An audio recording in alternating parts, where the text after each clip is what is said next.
dipilih oleh Allah. Kita harus bangga oleh karena kita dipilih oleh Allah. Ya, Yohanes 15 ayat 16 kata Yesus, bukan kamu yang memilih aku, tapi aku yang memilih kamu. Artinya bahwa bagian menjadi satu komunitas, satu kesatuan dalam komunitas gereja, secara khusus Mawar Shalom, adalah sebuah hak istimewa, privilege. Ini yang Paulus mau gambarkan, bahwa ketika kita menikmati persekutuan ibadah seperti ini, manfaatkan ini, karena ini adalah kesempatan istimewa. Karena kita yang berdosa mau apa?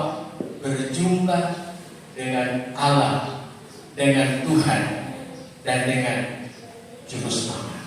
Hal yang kedua yang Paulus ingin tekankan kepada semua anggota gereja, baik di jemaat unggulannya di Tesalonika dan di jemaat Mawar Shalom secara khusus, dan semua anggota jemaat di gereja-gereja yang ada di wilayah Waropen, bahwa seluruh anggota gereja akan memiliki cara pandang yang benar tentang prinsip-prinsip dan ajaran-ajaran yang Yesus ajarkan, yang berpusat kepada firman yang dibangun Tuhan. Harus menjadikan firman Tuhan sebagai dasar teologis, dan itu akan membentuk ideologis umat, dan itu akan bekerja di dalam setiap metodologis. Ya, harus punya paham yang benar tentang Allah. Itulah yang akan membentuk cara pandang anggota gereja tentang kebenaran ini, dan itulah yang akan tercurah dalam semua program-program agenda kerja jemaat. Metode-metode yang dipakai adalah harus Alkitabiah. Yang ketiga, 1 Tesalonika pasal yang pertama ayat 1 bagian B. Bagian B-nya, kasih karunia dan damai sejahtera menyertai kamu. Apa poin yang ketiga di sini?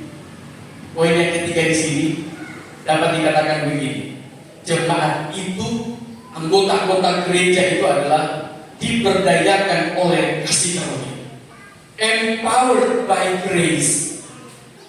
Maksudnya di sini begini: kalau jemaat itu sukses dan pekerjaan Tuhan dalam mencapai target-target yang kita sudah canangkan sejak awal tahun ketiga konferensi, dalam penginjilan, dalam keuangan, ingat ini, kita cuma diberdayakan oleh kasih karunia Allah.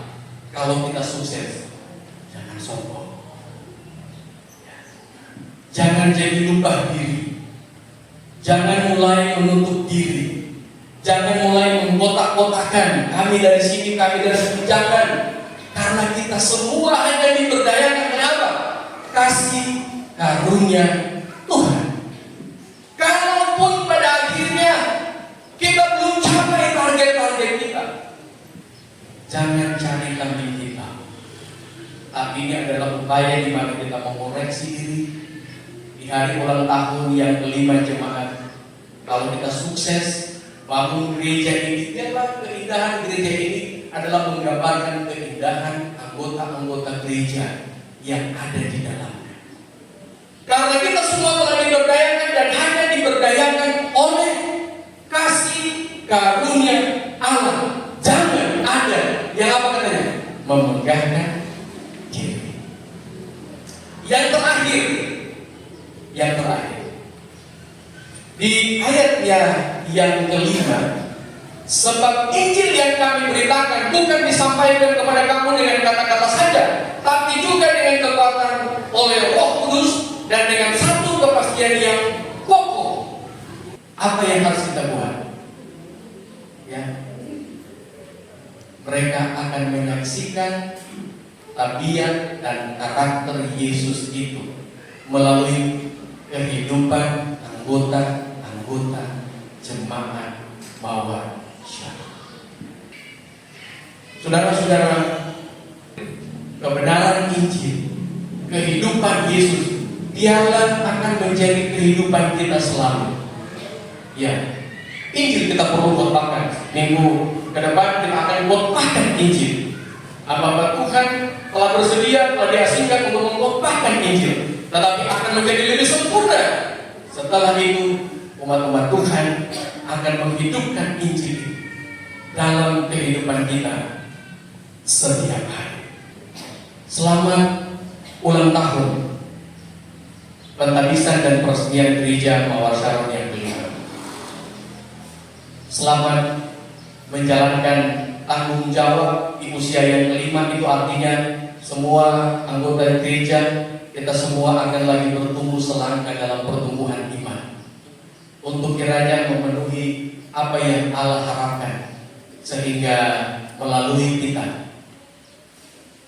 kebenaran Tuhan akan cepat diselesaikan dan kita rindu rumah di surga. Tuhan kiranya memberkati kita semua.